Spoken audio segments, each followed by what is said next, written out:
Okey, cikgu dah merekod. Okey, nampak cikgu masih pakai baju sekolah lagi ni, daripada pagi tadi lagi. Okey, so cikgu rasa tak ada dah tu, dah 40. Jadi ada lagi dalam 6 orang tak masuk. Jadi cikgu fikir pelajar ni dia tak masuk lah kot. Okey.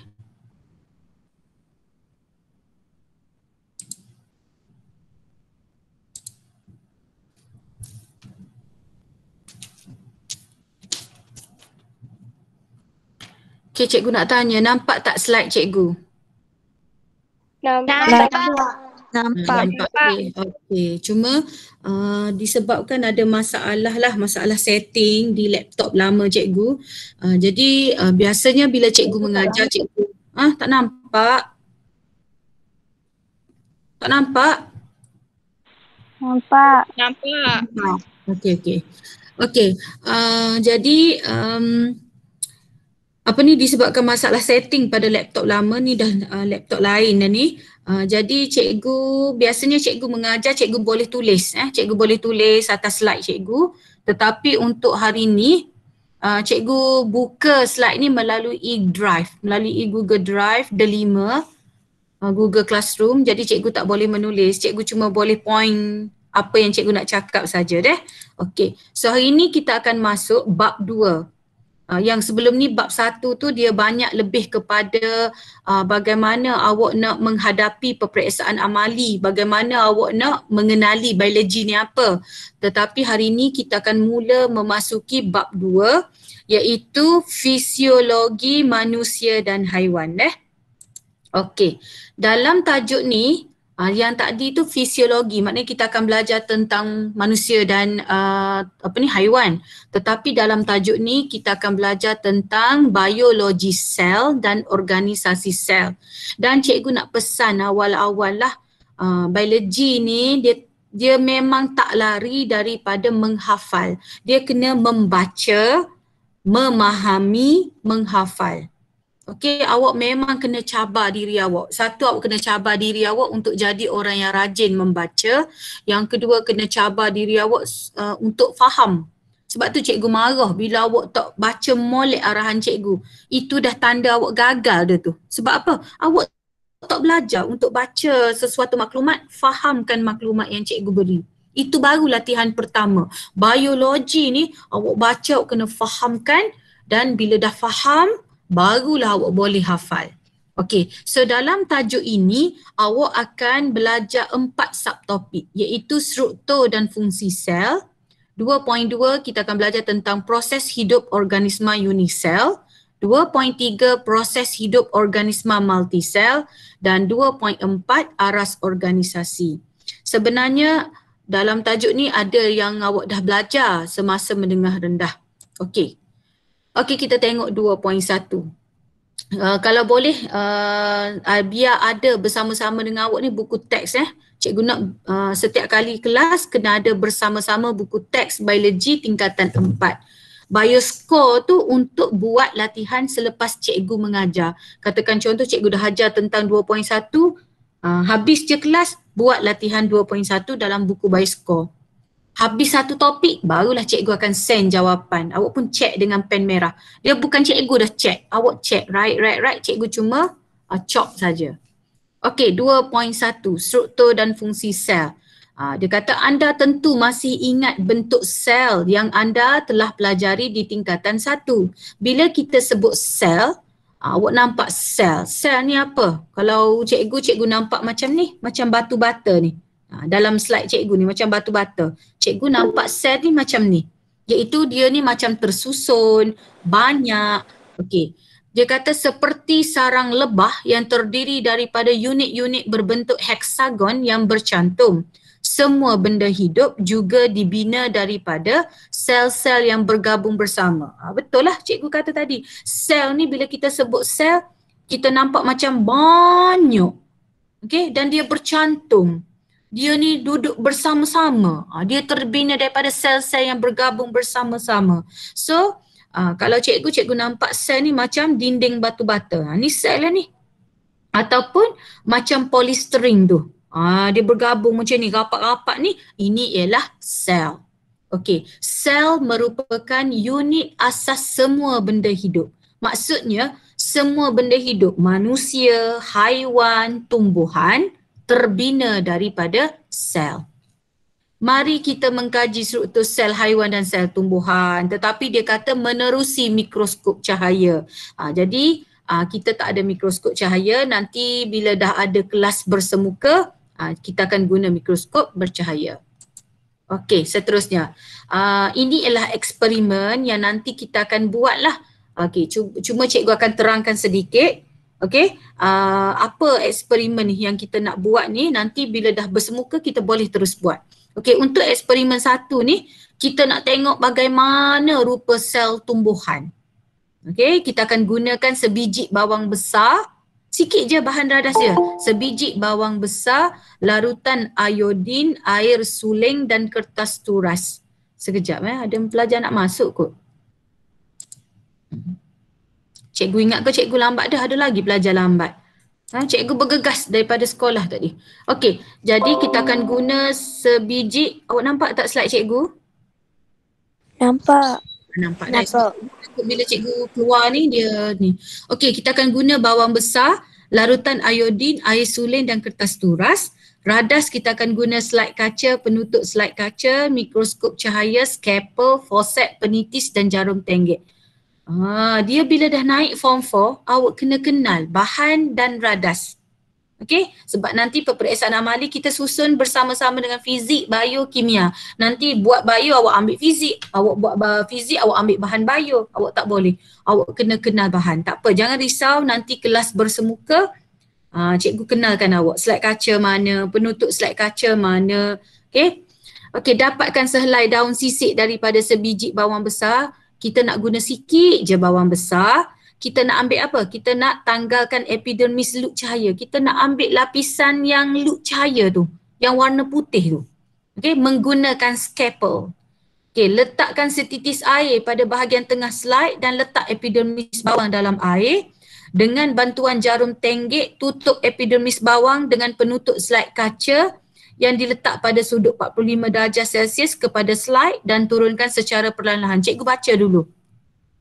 Slide sementara spesimen ini disebut lekapan basah. Pastikan tiada gelembung udara terperangkap di dalam lekapan basah slide dan epidermis daun tidak berlipat. Titiskan setitis larutan iodin di satu sisi penutup slide kaca. Letak kertas turas di hujung penutup slide kaca bertentangan untuk menarik titisan larutan iodin supaya meresap dan mewarnakan keseluruhan epidermis bawang. Okey, teknik ini dipanggil teknik pengairan. Maknanya cikgu, macam ni rupa dia. Kita ambil, memanglah kita guna sebiji bawang besar. Tetapi kita nak sikit je, kita ambil epidermis bawang besar. Epidermis ni maksud dia kulit bawang tu. Daripada epidermis tu pula, awak akan tarik, awak perasan tak bila awak potong bawang, awak akan dia macam ada satu lapisan putih tu, nipis tu. Nampak? Nampak. Okey, bagus. Petang ni bolehlah tu masa potong-potong bawang tu, awak cuba tarik senipis lapisan putih tu. Okey, lepas tu lapisan putih tu awak akan letak atas slide kaca. Slide kaca ni kecil je dah, dia bentuk 4 segi panjang. Awak akan letak atas tu, awak akan guna forceps dia, jangan guna tangan. Yang ni nanti kita akan buat masa kelas, jangan buat rumah deh. Okey, awak akan guna forceps. Okey, awak nampak tak C tu? C tu kita akan tutup dengan penutup slide kaca. Pelajar, kita tak guna tangan deh. Sebab kalau kita guna tangan, tangan kita ni kotor. Jadi apa-apa kita akan guna ada bahan-bahan, radas. Kita ada radas kita deh, jangan guna tangan. Okay, lepas tu kita akan jatuhkan penutup slide kaca menggunakan jarum tenggek. Lepas tu kita akan letakkan setitis larutan iodin dan kita akan tarik iodin ni masuk dalam epidermis bawang tadi. Deh. Dan apa guna larutan iodin ni cikgu? Sebab kita nak mewarnakan epidermis bawang tu. Sebab kalau kita tengok epidermis bawang bodoh-bodoh gitu bawah mikroskop tak nampak. Kita tak nampak bentuk dia. Jadi sebab tu kita kena letakkan pewarna iodin tu. Okey. Dan semasa awak nak tutup slide kaca tu, Gelembung udara yang terperangkap di bawah penutup slide kaca boleh dikeluarkan dengan mengetuknya dengan bahagian hujung pensel. Semasa kita nak turunkan penutup slide kaca tu, kita kena turun perlahan-lahan. Dia tak boleh orang kata bola, dia kena slow turunkan. Kenapa? Sebab takut ada gelembung udara. Nanti awak tengok bawah mikroskop cahaya, awak tengok ada gelembung. Dah.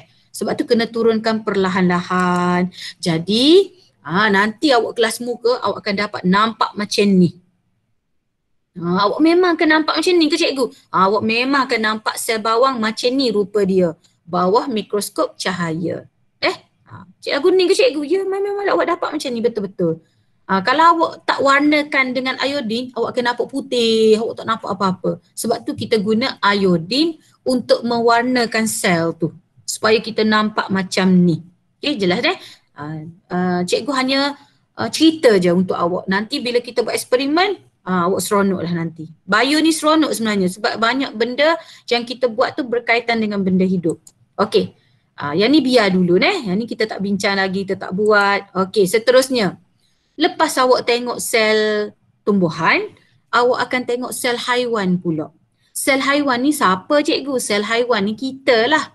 Dalam biologi, manusia ni adalah haiwan Awak kata mana boleh gitu, ni manusia tu haiwan. Tak, dalam ilmu biologi, manusia adalah haiwan. So dia kata, dengan menggunakan kaedah penyediaan slide yang sama, sediakan slide sel pipi. Kita akan guna sel pipi kita. Jadi nanti kelas semuka, biasanya cikgu akan tanya, siapa ya yang nak derma sel pipi? Cikgu akan tanya, setiap grup siapa yang nak dermakan sel pipi? Sikit je. Okey. Dan kita tak guna iodin kita akan guna larutan metilina biru sebagai pewarna. Kita akan menggunakan larutan metilina biru sebagai pewarna. Cikgu nak tanya awak, ada pelajar nak masuk ke? Ada pelajar nak masuk ke? Tak tahu. Ya, ada pelajar nak masuk? Tak ada cikgu. Tak ada. Okey. Okey, sekarang cuba kita tengok untuk sel haiwan pula. Okey, bahan yang kita nak ialah sel haiwan. Okey, sel haiwan tu siapa? Kita lah. Kita nak sel pipi. Okey, larutan metilina biru, air suling, kertas turas dan pencungkil gigi. Cikgu akan gunakan pencungkil gigi awak akan buat. Awak akan ambil sel pipi awak menggunakan pencungkil gigi. Okey, radas macam tadilah, slide kaca, penutup slide kaca, mikroskop cahaya, penitis dan jarum tenggek. Okey, nombor 1, kikis bahagian dalam pipi secara perlahan-lahan menggunakan sebatang pencungkil gigi yang tumpul. Jadi awak akan ambil pencungkil gigi yang tumpul, dia tak boleh guna yang tajam, nanti berdarah. So awak akan kikis perlahan-lahan. Okey. Nombor 2, pindahkan kikisan ke dalam titisan air di atas slide kaca. Awak tengok rajah di sebelah ni. Awak tengok rajah di sebelah, awak akan letakkan awak akan letakkan pencungkil gigi tu dan awak akan titiskan air awak akan titiskan air pada pada pencungkil gigi. Nanti air tu akan menurunkan sel yang kita tak nampak tu ke atas penutup slide kaca. Ke atas slide kaca. Warnakan sel pipi dengan larutan metilina biru. Untuk sel haiwan kita guna larutan metilina biru. Kita akan buat macam kaedah bawang tadi. Kemudian kita akan tengok bawah mikroskop cahaya. So kita akan dapat macam ni. Ni gambar sel pipi awak. Kita akan dapat macam ni. Yang atas dua ni ialah rajah sebenar sel pipi. Ini rajah sebenar sel pipi pelajar kita. Yang ni yang cikgu ambil. Yang atas ni. Sel pipi pelajar kita, yang bawah ni macam ni lah lebih kurang. So bila kita buat, kita tak akan nampak yang pelik-pelik. Kita tak akan nampak komponen yang pelik-pelik. Kita nampak benda ni je. Kita nampak membran sel, kita nampak yang hitam tu nukleus. Dan kita cuma nampak sitoplasma. Itu sahaja untuk sel pipi haiwan manusia. Okay? Okay, so soalan pun kita tak bincang sebab kita tak buat lagi. Okay, kita pergi kepada sel haiwan. Okay, kita nak mengenali sel haiwan sekejap Okay, Kita nak mengenali sel haiwan. Okey, ini ialah rupa sel haiwan. Cikgu nak bila cikgu sebut ni awak tengok selalu komponen dia, ingat nama, ingat bentuk. Okey, cikgu pergi satu-satu. Ini nukleolus. Okey, cikgu sebut tahu, awak tengok selalu nukleolus. Dia berada di dalam nukleus. Boleh? Nukleolus berada di dalam nukleus. Yang kecil-kecil tu, bulat-bulat tu, lysosom. Okey. Yang di luar tu yang tak ada apa-apa, itu ialah sitoplasma. Okey, yang ni ialah macam rupa sausage tu, mitochondrion. Okey, mitochondrion. Okey, kemudian yang ada sepasang, ada dua. Dia mesti sepasang deh. Mesti ada satu, dua. Itu ialah centriole. Okey, kemudian yang macam bertindan-tindan ni, bertindan. Satu, dua, tiga tu, itu ialah jasad Golgi. Okey, kemudian yang kecil tu, yang berbintik-bintik tu, itu ialah ribosom. Okey, yang ni yang yang melingkari, yang meliputi sel haiwan ni, ini ialah membran plasma. Okey, lepas tu yang ada panjang-panjang hijau tu, itu ialah jalinan endoplasma licin. Okey, jalinan endoplasma licin sebab dia licin. Kalau dia kasar, ada bintik-bintik, itu ialah jalinan endoplasma kasar. Jalinan endoplasma licin, dia licin. Kalau dia kasar, ada bintik-bintik tu, itu ialah jalinan endoplasma kasar. Okey. Nanti awak tengok dengan lebih detail lah menggunakan buku teks awak. Okay, sekarang kita nak pergi satu persatu. Komponen dalam sel haiwan dan sel tumbuhan. Okay. Yang nama-nama ni cikgu, mitochondrion, ribosom, itu adalah komponen. Okay, kita akan panggil komponen. Ini ialah mitochondrion. Cikgu pergi dengan mitochondrion dulu. Okey.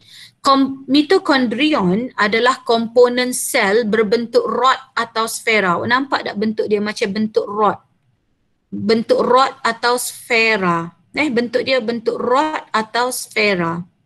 Terdiri daripada dua lapisan membran, iaitu dia ada membran luar yang licin dan membran dalam yang berlipat-lipat. Okey, cuba awak tengok. Mana cikgu membran luar, membran dalam? Kalau dia sebut outer, out tu membran luar. Awak nampak tak membran luar dia licin. Ni, yang warna ni. Yang transparent ni, membran luar licin. Membran dalam, ni membran dalam ni, berlipat-lipat. Boleh? Membran luar licin, membran dalam berlipat-lipat. Okey. Mengandungi enzim yang terlibat dalam respirasi sel. Jadi dalam mitokondrion ni ada enzim ni terlibat untuk melakukan respirasi sel. Apa fungsi dia? Fungsi mitokondrion ni ialah tapak penjanaan tenaga. Dia ni adalah tapak yang menjana tenaga. Kalau rosak dia, tak ada tenaga kita. Naknya pentingnya mitokondrion ni. Kalau dia rosak, tak adalah tenaga kita, tak adalah tenaga dijana. Okey? Macam mana dia nak jana tenaga? Melalui proses pengoksidaan glukosa. Melalui proses pengoksidaan glukosa ni maksud dia melalui proses pembakaran glukosa menggunakan oksigen. Melalui proses pembakaran glukosa. Dia bakar glukosa yang kita makan menggunakan gas oksigen. Sebab tu dia panggil pengoksidaan. Oksida tu oksigen. Bila dia buat? Semasa respirasi sel. Jadi pentingnya proses ni, pentingnya mitokondria ni ialah dia ni menjana tenaga. Melalui proses pembakaran glukosa menggunakan oksigen semasa proses respirasi sel. Okey, tenaga yang terhasil adalah dalam bentuk ATP. A besar, T besar, P besar. Awak boleh tulis ATP. Atau kalau awak rajin je rasa awak tak rajin nak hafal ni. Adenosine trifosfat. Okey, so kalau awak tengok kartun ni, kartun di sebelah, sebab tu awak tengok kartun ni ialah mitokondrion lah. Awak nampak tak dia buat tangan macam ni, maknanya dia ni kuat, ada tenaga. So dia tulis go mitokondrion, maknanya dia ni yang menjana tenaga. So bila dialah pusat yang menjana tenaga, yang memberi tenaga kepada kita. Macam mana dia buat tenaga? Melalui proses pengoksidaan glukosa semasa respirasi sel. Boleh Okey, so tak apa, lepas ni awak hafal lah. Bio ni dia memang macam ni, dia kena, sebab tu masa cikgu terangkan tu, cikgu akan gunakan perkataan supaya awak faham. So masa tu lah awak kena faham, bila dah faham barulah hafal. Okey, jadi doktor macam ni lah. Okey, seterusnya. Centriole. Okey, centriole, struktur silinder kecil. Awak nampak tak bentuk dia macam silinder? Bentuk dia macam silinder. Okey. Yang kecil, dia kecil je. Cuba tengok ni. Ni dia ada ujung-ujung ni. Nampak ni? Ujung ni. 1, 2. Dia kecil je. Okay. Yang wujud secara berpasangan. Dia mesti berpasangan. Dia mesti ada dua sama-sama. Dia mesti macam ni ke cikgu? Mesti ada dua je. Okay. Wujud berpasangan dan dia cuma ada dalam sel haiwan sahaja. Dia kata dalam sel haiwan. Dia cuma ada dalam sel haiwan sahaja. Dia tak ada dalam sel tumbuhan. Terdiri daripada susunan mikrotubul kompleks dan tidak wujud dalam sel tumbuhan. Apa fungsi dia? Fungsi dia membentuk gentian gelendung semasa pembahagian sel dalam sel haiwan. Awak jangan risau, pembahagian sel ni awak akan belajar nanti bab belakang-belakang, bab 6. So mana ni? Fungsi dia, fungsi centriole ni ialah centriole ni akan menghasilkan gentian gelendung. Mana cikgu gentian gelendung? Ni yang bentuk putus-putus ni. Gentian gelendung. Dia akan menghasilkan gentian gelendung. Jadi kalau tak ada centriole, tak ada gentian gelendung. Okey? Tak ada gentian gelendung. Okey, seterusnya. Sekejap tak tahulah kenapa tak segi pula dah slide cikgu ni. Why? Sekejap Okey cikgu. Sekejap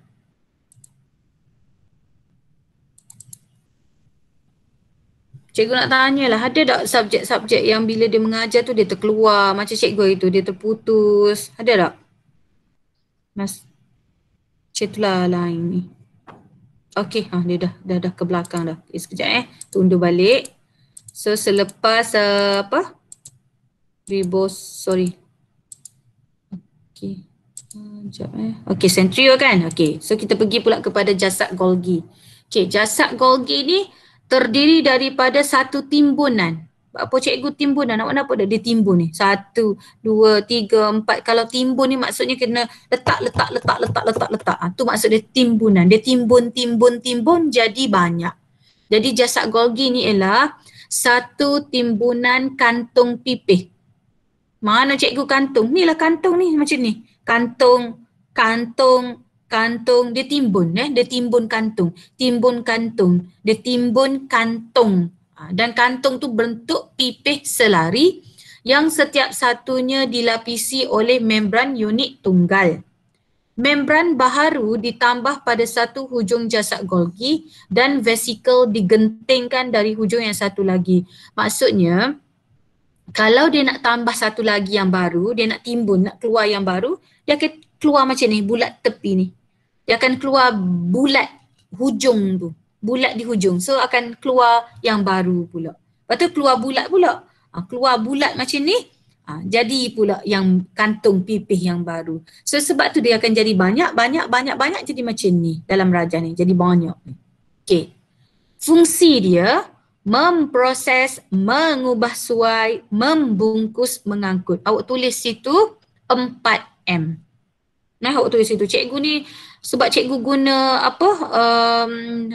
Google Classroom, so cikgu tak boleh nak tulis ni. Biasa cikgu bila mengajar cikgu akan tulis. Jadi fungsi dia 4M. M ke apa cikgu? Memproses, membungkus, mengangkut dulu. Ambil M tu dulu. Memproses, membungkus, mengangkut protein, karbohidrat, glycoprotein. 3 bagus.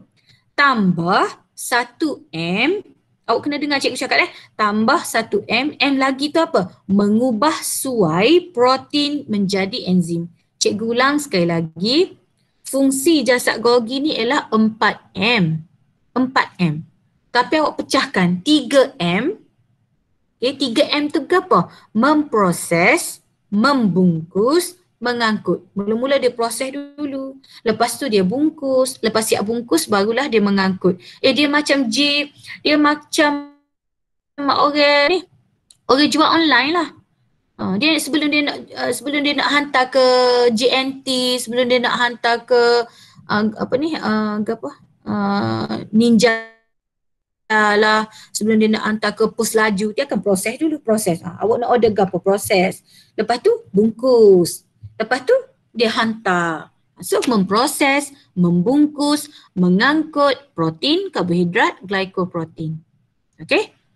Tambah 1M lagi. 1M lagi tu apa? Mengubah suai protein menjadi enzim. Maknanya protein tu sudah diubah suai menjadi enzim. Jadi 3M tambah 1M jadi berapa? 4M. Memproses, mengubah suai, membungkus, mengangkut bahan. Dapat Okey. Jasad Golgi ni mari mana cikgu nama? Jasad Golgi ni sebenarnya Golgi tu adalah nama saintis Itali yang menjumpai, bila dia tengok sel tu dia jumpa bentuk ni apa ni, jadi dia jumpa, dia kaji, jadi dia berilah nama bentuk komponen tu, nama dia Camillo Golgi. Nama dia Camillo Golgi, seorang saintis Itali. Dialah orang yang mula-mula menjumpai jasad Golgi, sebab tu dia bagi nama jasad Golgi. Okey, seterusnya membran plasma. Membran plasma, cikgu tahu awak belajar menengah rendah membran sel kan, tapi bila dah naik biologi, bila dah ambil biologi tak boleh guna dah membran sel. Awak kena guna membran plasma. Dia bila form 3 lain, bila dah naik form 4, awak dah belajar biologi dengan detail, awak kena guna biologi je lah. Okay, so membran plasma. Membran plasma ni membran luar yang menyelaputi keseluruhan kandungan sel.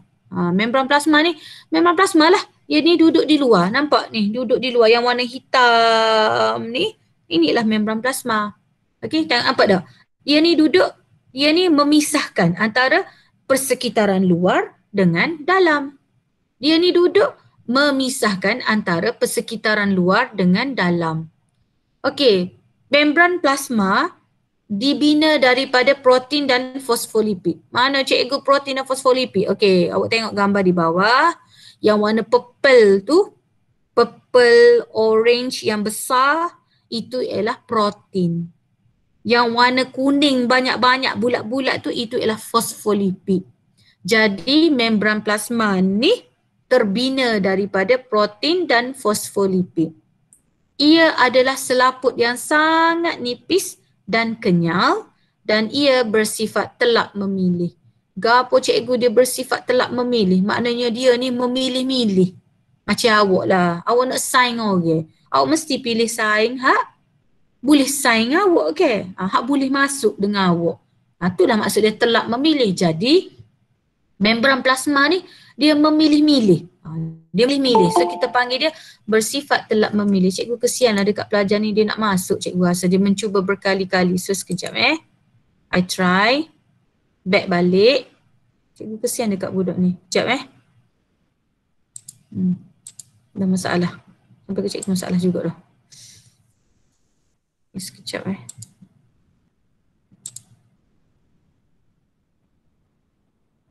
tak ada dah pelajar tu. Kesian juga dia nak masuk, dia dah mencuba kan, nak masuk berkali-kali. Sekejap tak ada dah pelajar tu. Dia kalau tak nak cikgu admit awak, kalau tak nak cikgu nak kena tekan admit, awak kena masuk melalui MOEDL.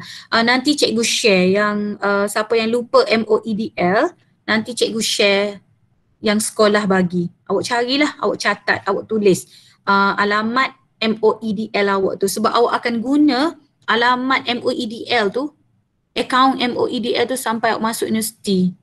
Dia sudah tetapkan untuk pelajar tu. Okey, so cikgu sambung balik. Jadi apa fungsi membran plasma ni? mengasingkan kandungan sel daripada persekitaran luar. Dia kan bersifat telak memilih, dia pilih-pilih.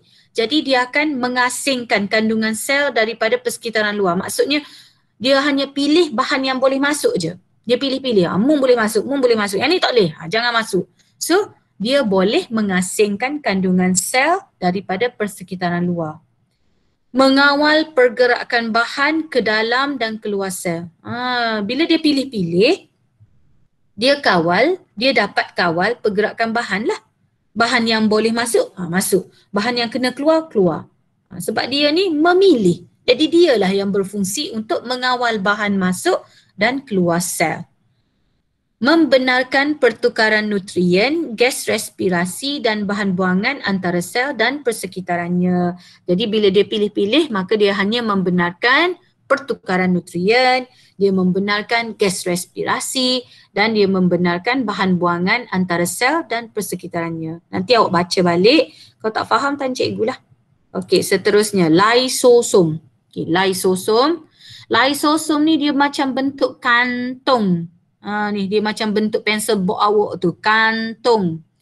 Kantung sfera kecil. Maksudnya dia ni kantung bulat tapi kecil. Awak tengok gambar ni, lysosomes. Okey, kantung bulat kecil yang diselaputi oleh membran tunggal. Mengandungi enzim lysosim. Yang awak nampak bintik-bintik itu ialah enzim. Dia kan lysosom. So dia ada enzim. Enzim tu apa nama? Lysosim. Nampak? Lysosom. Lysosim. Lysosim tu apa cikgu? Zim. Enzim. Enzim dalam lysosom. Okey. Fungsi dia menghidrolisis molekul organik kompleks seperti protein, asid nukleik dan lipid. Fungsi dia menghidrolisis. Menghidrolisis ni memecahkan, menguraikan. Jadi masa kelas bio ni pensel tu kena ada sokma. Sebab kalau awak hafal gini awak tak faham. Jadi awak kena tulis. Menghidrolisis tu maksud apa? Memecahkan, menguraikan. Nak pecah ke apa cikgu? Nak pecah protein, asid nukleik dan lipid. Yang kedua, menguraikan bakteria dan komponen sel yang rosak. Sebab dia ada enzim. Enzim tu boleh memecahkan bakteria dan komponen sel yang rosak. Okay, kalau you tak faham, awak boleh just tanya cikgu selalu. Jangan ni lah. Okay, seterusnya. Okay, boleh Okay, sekejap. Dia tengah musing pula dah.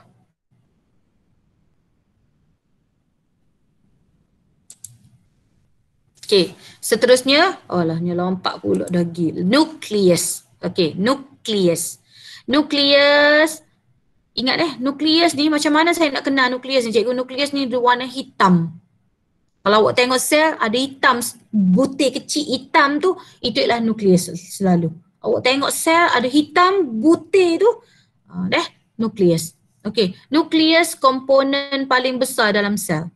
Nukleus komponen paling besar dalam sel berbentuk sfera bulat, padat dan dilingkungi membran nukleus yang mempunyai liang. Mananya? Okey, cuba tengok Ni stokon. Cikgu suka panggil stokon supaya nak suruh awak faham. Stokon ni nukleus. Dalam nukleus, awak cuba tengok, dia ada hitam kecil tu, itu ialah nukleolus. Tadi cikgu kata nukleus ni hitam. Nukleus pun hitam juga. Dalam nukleus hitam tu ada lagi benda hitam kecil. Iaitu nukleolus. Nukleolus. Okey. Lepas tu kalau dia tu nukleus tokoh, membran dia kita panggil membran nukleus. Okey. Nukleus mengandungi kromosom. Cikgu kromosom. Cuba tengok gambar di atas ni. Kromosom hak mana? Kromosom tu hak panjang-panjang ni. Yang warna kuning bulat tu nukleolus. Yang hitam ni nukleus. Yang warna kuning bulat nukleolus. Yang kuning panjang-panjang ni ialah kromosom. Kromosom ada maklumat genetik kita. Kromosom ada maklumat genetik kita. Okey. dan ada nukleoplasma. Nukleoplasma yang mana? Yang ni lah. Yang warna hitam dalam itu adalah nukleoplasma. Fungsi nukleus ialah mengawal segala aktiviti sel. Dialah yang kawal segala aktiviti sel. Tak ada dia, tak jadi habis. Sebab apa? Dialah kontrol segala aktiviti sel. Okay, awak baca kartun ni, dia kata with great power comes great responsibility.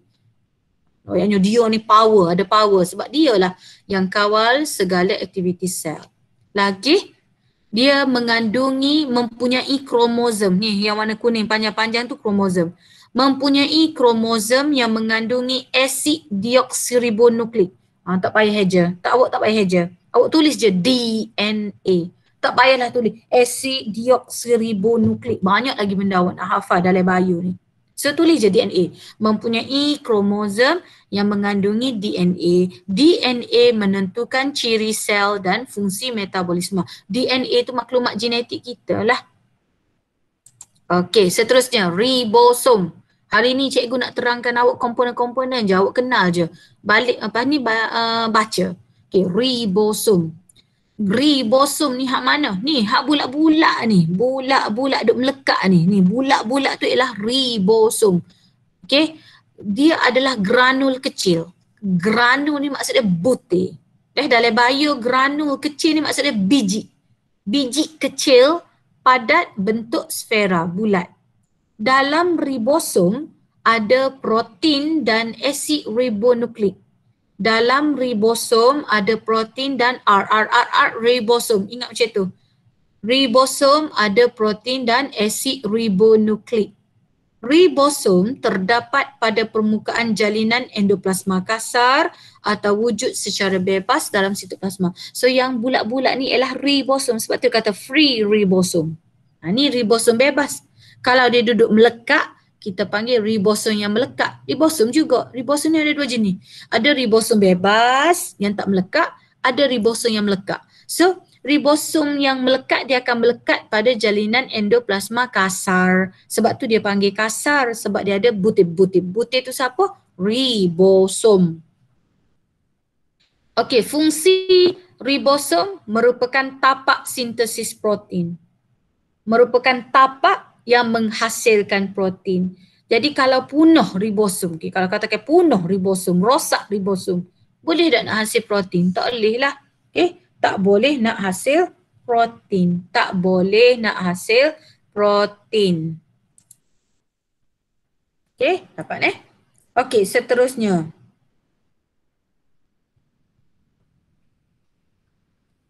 Seterusnya ialah jalinan endoplasma. Jalinan endoplasma. Jalinan endoplasma ni terdiri daripada satu sistem rongga ceper berlipat yang bersambungan. Gapo ni? Jadi jalinan endoplasma ni dia bentuk macam ni. Dia ni macam rongga ceper yang berlipat. Dia berlipat-berlipat ni. Sebab tahu nampak macam ni. Dia macam banyak-banyak. Cikgu dia macam jasad Golgi lah cikgu. Tapi jasad Golgi tu dia timbun. Timbun jadi banyak. Dia macam kain lah. Kata timbun kain jadi banyak dah. Itu jasad Golgi. Yang ni dia timbun juga tapi dia bersambung. Dia tak putus. Dia timbun juga banyak-banyak tapi dia tak putus. Okey. Membran jalinan endoplasma membentuk jalinan berterusan dengan membran nukleus. Terdapat dua jenis endoplasma. Terdapat dua jenis jalinan endoplasma. Terdapat dua jenis membran plasma. Terdapat dua jenis jalinan endoplasma. Iaitu jalinan endoplasma kasar. Kenapa kita kata kasar? Sebab dia ada ribosom, hak terlekat. Kalau dia jalinan endoplasma licin, dia tak ada ribosom. So mana beza dia cikgu? Yang ni. Kalau dia kata smooth, smooth tu licin lah. Sorry deh cikgu, ada kadang-kadang cikgu suka guna gambar yang dalam BI deh. So dia tulis sini smooth ER. ER tu ialah endoplasmic reticulum. So jalinan endoplasma licin, dia licin.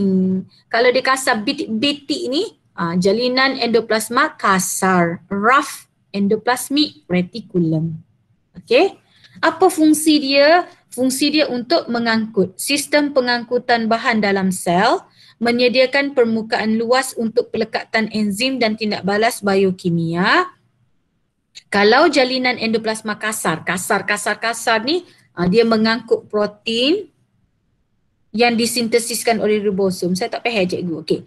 Bila dia kasar, dia ada ribosom. Bitik-bitik tu ribosom. So ribosom menghasilkan protein.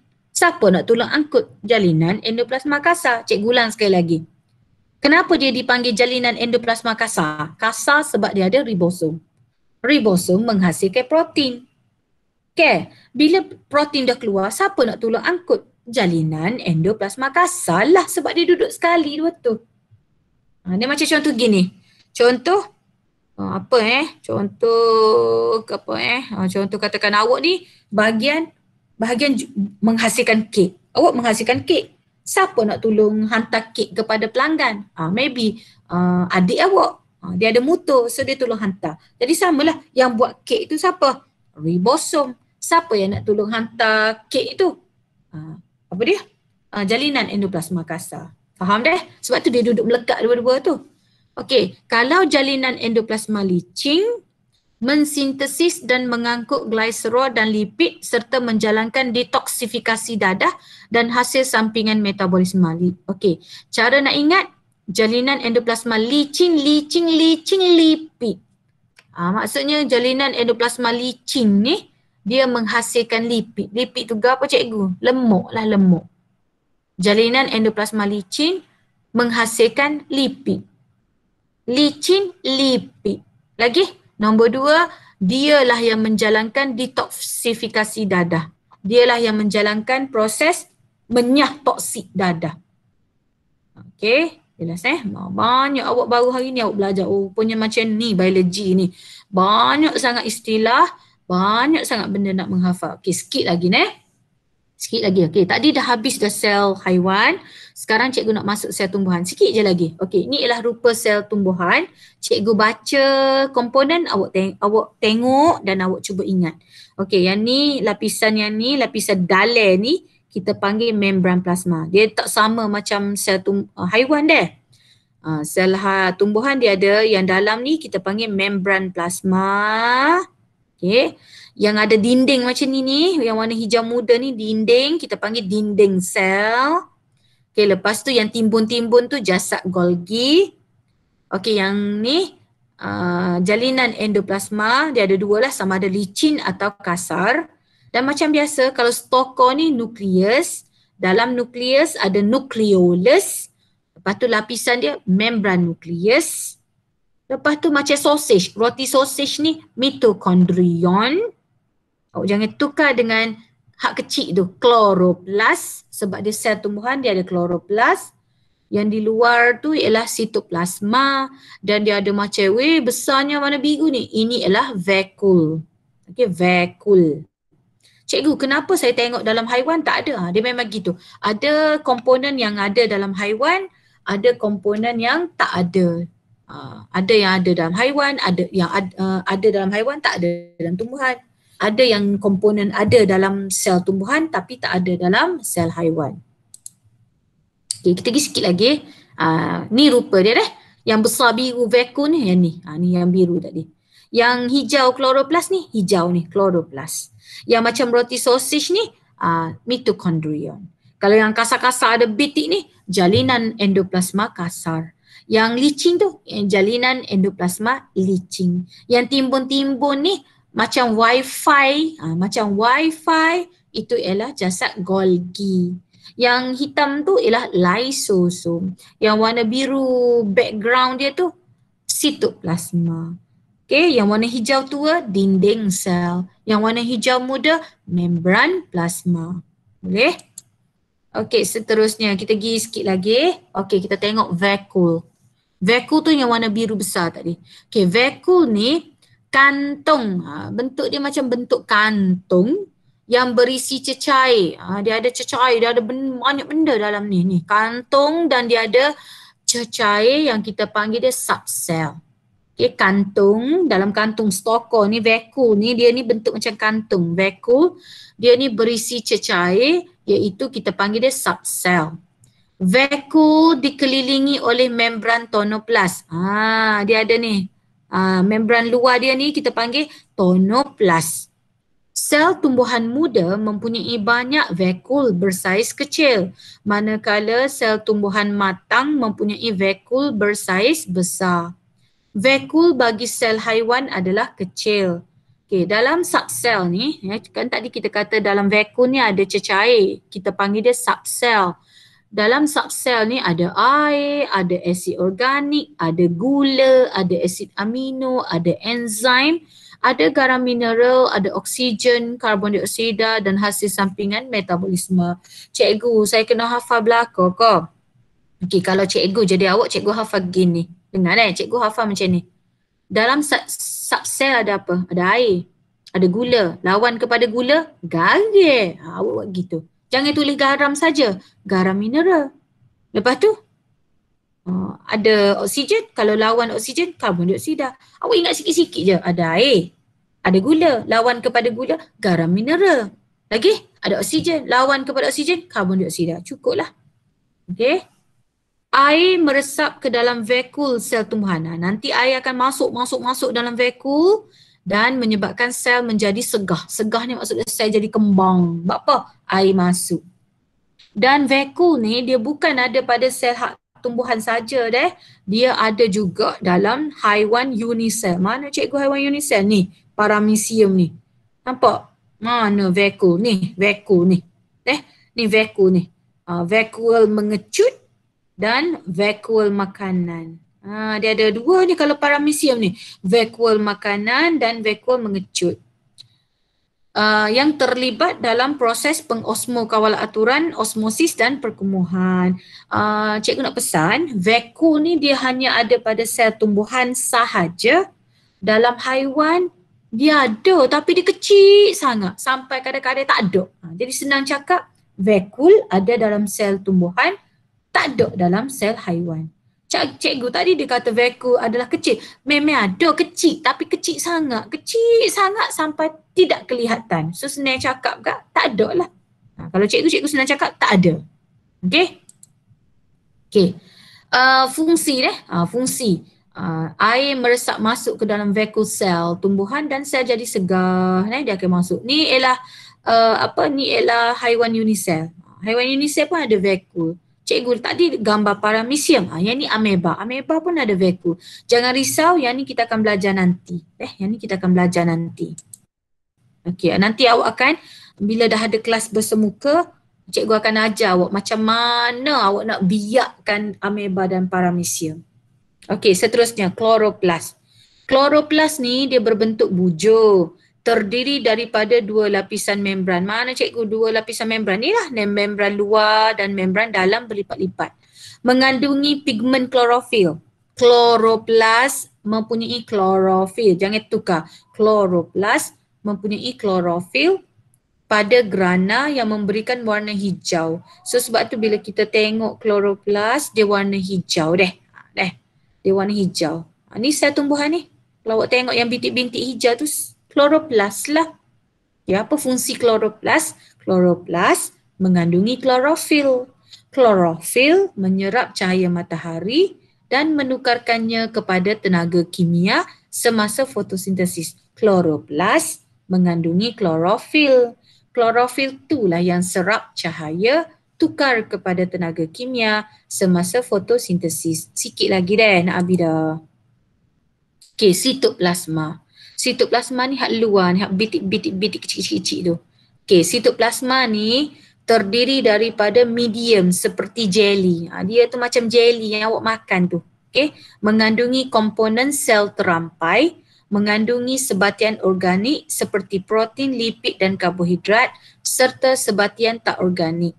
Bertindak sebagai medium. Dia ke luar je, dia berada di luar. So dia ni adalah medium. Medium ni apa cikgu? Medium ni adalah tempat. Tempat untuk tindak balas biokimia berlaku. Jadi sebab dia ni, dia tu adalah tempat. So dia kata I am the dancing queen. Dia lah. Dia boleh goget. Dia boleh joget-joget. Maksudnya dia ni macam jelly. Dia ni macam jelly. Okey, seterusnya dinding sel. Mana dinding sel? Ni dinding. Dinding lah dinding. Dinding sel. Dia adalah lapisan luar. Dia duduk luar sekali. Kalau hak dalam ni inilah membran plasma. Ni dinding sel yang kuat dan tegar. Dia kuat tegar.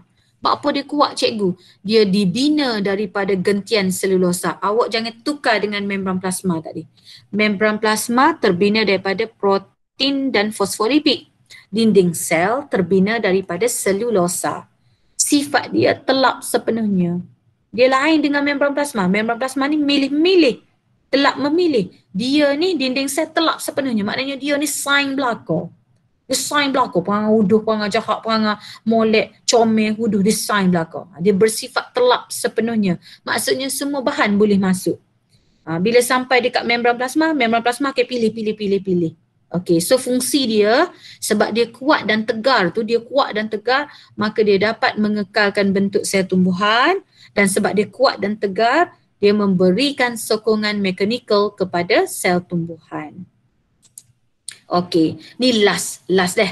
Cikgu tak pergi dah belakang-belakang tu, kita sambung minggu depan sebab nanti awak bingung dah, pening banyak doa dah cikgu. Okey, sekiranya ni sel haiwan, sekiranya komponen-komponen tu boleh bercakap. Cikgu nak tanya awak deh, sekiranya komponen-komponen tu boleh bercakap. Okey, cuba kita tengok deh. Kenapa nak kecek dah. Okey. Kenapa mitokondrion tu? Okey, cuba tengok sekejap. Kita tengok nukleus. Kenapa nukleus tu dia kata everyone do what I say? Cuba mikir. Kenapa? Nak jawab dah. Siapa nak jawab? Kenapa nukleus tu dia kata gitu? Dia kata, semua ikut apa aku cakap. Sebab dia mengawal aktiviti sel. Dia mengawal. Yes. Ya. Sebab dia kawal aktiviti sel. Jadi dia kawal belakang. Dia kata, semua buat apa aku cakap. Tapi cuba fikir, apa mitokondria dia kata? Tak say. Apa? Sebab dia milih. Sebab Mana? menghasilkan tenaga. Sebab walaupun nukleus ni kata, semua ikut apa aku suruh. Tapi mitokondria kata, aku hak beri tenaga. Aku hak beri tenaga kembung. Kalau aku tak beri tenaga, aku tak boleh buat. Nampak? Sebab tu mitokondria ni, dia metor sikit. Dia kata, okey. Sekarang kita tengok ni pula. Siapa tak tutup mikrofon tu? Okey. Sekarang kita tengok yang ni pula. Jalinan endoplasma kasar. Jalinan endoplasma. Jalinan endoplasma tu nampak tak? Muka dia letih. Dia kata, you guys, be quiet. I have so much work to do. Nampak letih ni dia ni. Sebab apa dia kata, duduk dia kat belakang. Jangan balah aku letih ni. Sebab apa? Senyap dah. Kenapa jalinan endoplasma? Sebab dia nak mengandung protein. Sebab dia proses protein.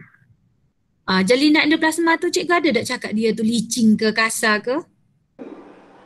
Tak ada kan?